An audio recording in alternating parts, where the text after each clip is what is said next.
important pour nous parce qu'on a le plaisir de présenter les résultats de notre nouveau CEO Survey. Alors le CEO Survey, c'est vraiment notre rendez-vous annuel avec les dirigeants d'entreprises à la fois internationales et marocaines. On a rencontré un peu plus de 4500 entreprises à l'international, dont une quarantaine au Maroc, pour comprendre véritablement quels étaient les sujets d'actualité de nos CEO. Alors il y a 3 enseignements qui sont assez intéressants qui ressortent de l'étude. Le premier, pour moi le plus fondamental, c'est le retour de la confiance. Le retour de la confiance par rapport à ce qu'on a observé l'année dernière. On a des niveaux de confiance de la part des dirigeants marocains dans l'économie marocaine nettement supérieurs à ce qu'on a pu observer l'année dernière. Plus de 80% nous disent avoir fortement confiance dans l'économie marocaine sur les 12 prochains mois, ce qui a du coup un certain nombre d'incidences sur les prises de décision qui sont faites par les dirigeants. Le deuxième point qui ressort, c'est un peu je dirais le maintien dans le peloton de tête de 3 défis qui sont le défi macroéconomique, géopolitique, le risque de changement climatique et le risque lié à la cybersécurité. Et donc là, on retrouve à peu près les 3 mêmes sujets qui ressortaient déjà l'année dernière. Appréciation moins forte par rapport au risque géopolitique, maintien en fait des enjeux au niveau, pour le coup, cybersécurité et changement climatique. Pour faire le lien avec le premier point sur le retour de la confiance, on voit qu'il y a une dynamique dans l'agenda des dirigeants, qui est vraiment de construire aussi une partie de la croissance des entreprises marocaines en dehors des frontières du royaume. Et donc on a plus de 60% de nos répondants qui nous disent on va justement chercher à accélérer via des opérations de croissance externe notre développement à l'international. Donc ça veut dire croissance externe, développement à l'international, poursuite de partenariats stratégiques avec des groupes internationaux au Maroc pour continuer cette montée en puissance sur la chaîne de valeur, avec de plus en plus d'innovations technologiques et industrielles.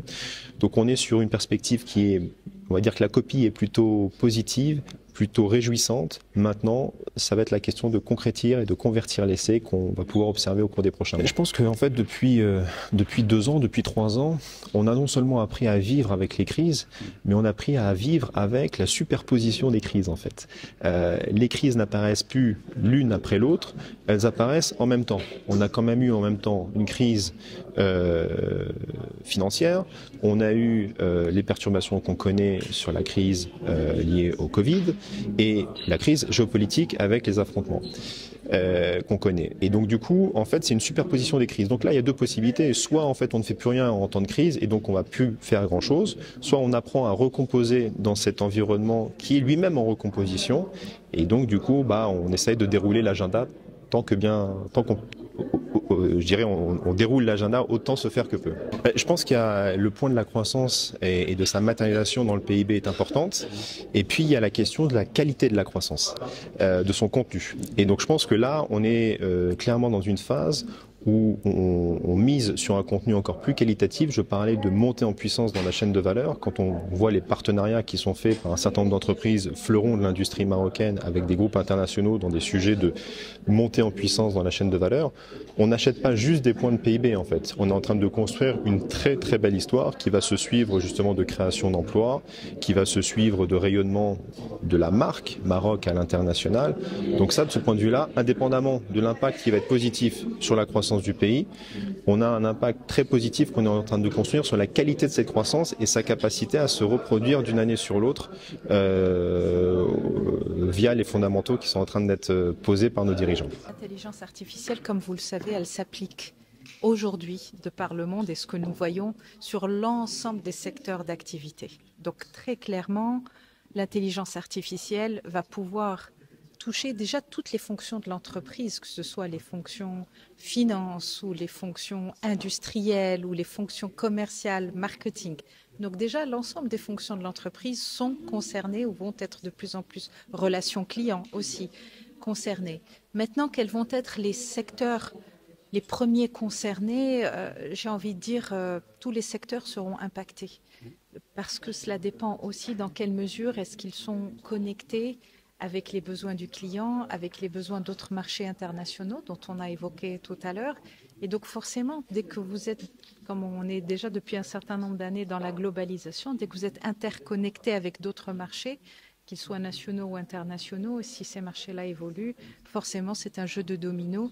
Et puis surtout, on sait aujourd'hui, et c'est absolument démontré, que l'intelligence artificielle intégrée dans les opérations des entreprises permet de gagner en efficacité également, en efficacité et en traitement aussi des données, etc. L'autre troisième point, et non des moindres, c'est que le sujet de l'intelligence artificielle est aussi interconnecté, comme on l'a expliqué tout à l'heure, avec les enjeux de cybersécurité aussi. Donc, vous voyez, c'est quelque chose qui va devenir une partie intégrante du modèle des entreprises. Disons que l'intelligence artificielle, ce qu'on est en train de voir de par le monde, elle est en train de transformer un certain nombre de métiers déjà.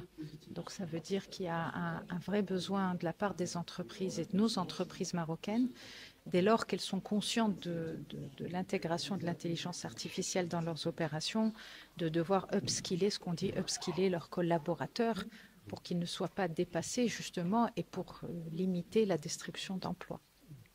Mais maintenant, clairement, il y a, comme on le disait avec l'informatique, avec l'IT ou avec les nouvelles technologies, le digital, si vous vous souvenez, il y a 10 ans de ça, on disait le digital va supprimer des emplois. En fait, le digital a fait que transformer certains emplois. Il n'en a pas forcément supprimé immédiatement, mais a amené et a conduit nécessairement à transformer les emplois existants et à en créer de nouveaux. Je pense que la vague sera exactement la même.